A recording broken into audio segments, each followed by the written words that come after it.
Hello everyone! In this video, I'm going to show you how to set up a Wise Bank account. First, go to wise.com on your browser, then click Create Account or Open Account.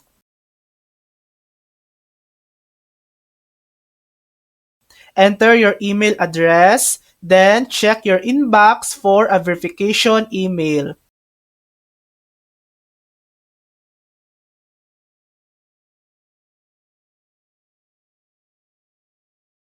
Click Continue once verified.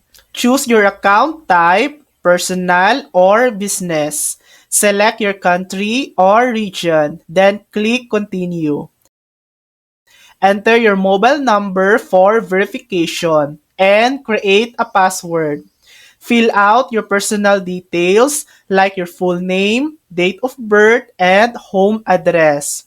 Upload your documents like a photo ID or a proof of address. Wait for identity verification. This usually takes from a few hours to 2 days.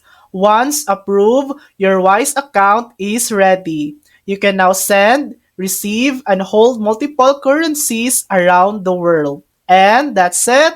That's how to set up a Wise bank account. Thanks for watching.